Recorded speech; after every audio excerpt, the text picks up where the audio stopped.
Bonjour, je suis Thierry Gauchet, directeur général de Trioplast France, entreprise située à Pouancé, dans le Maine-et-Loire. Nous sommes une filiale d'une entreprise suédoise. Notre site existe depuis 50 ans et en fait, nous avons rejoint ce groupe en 1999. L'entreprise a 110 salariés. Elle travaille 7 jours sur 7, 24 heures sur 24 pour produire du film agricole et aussi faire du recyclage. Ce recyclage, en grande partie venant de films industriels, qui sont à 50% réintégrés dans nos films agricoles pour les produits qu'ils permettent, c'est-à-dire des produits plus épais qui ne nécessitent pas de caractéristiques techniques ou mécaniques trop élevées.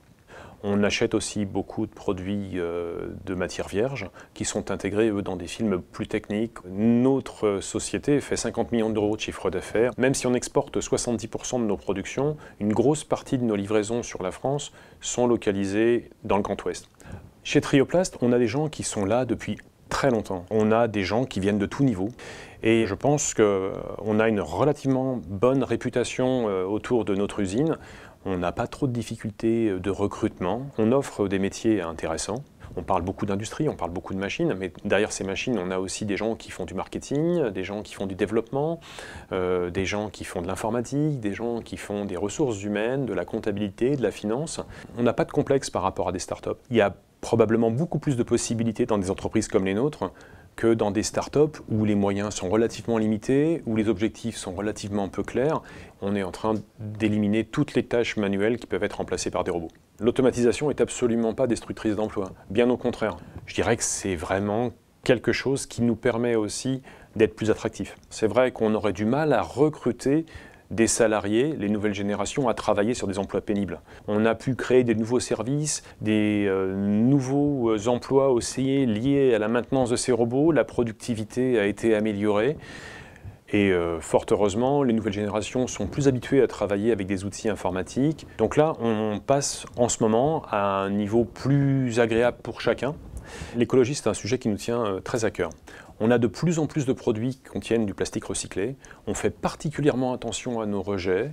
On est plutôt promoteur d'inciter le marché dans lequel on est à utiliser des produits plus vertueux, donc intégrant beaucoup plus de recyclé. On a maintenant la possibilité, effectivement, de produire avec des moyens beaucoup plus respectueux des hommes, beaucoup plus respectueux de l'environnement. Avec tous ces mouvements de société, on est plutôt en phase de se reposer la question de réindustrialiser chez nous. J'ai absolument aucun doute sur l'avenir de l'industrie en France, bien au contraire.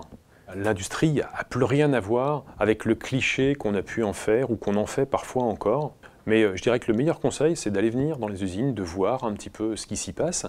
Et souvent, les gens sont extrêmement étonnés, surtout ceux qui n'ont jamais eu de contact avec l'industrie, de comment les gens s'y sentent bien.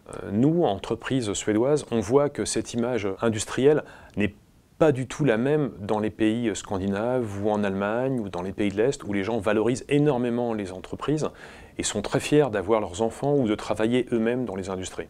Si en France, on arrivait à intégrer un petit peu de cet état d'esprit, je pense qu'on y gagnerait beaucoup et les gens probablement seraient beaucoup plus heureux car il y a vraiment de quoi avoir beaucoup de plaisir à travailler dans une industrie.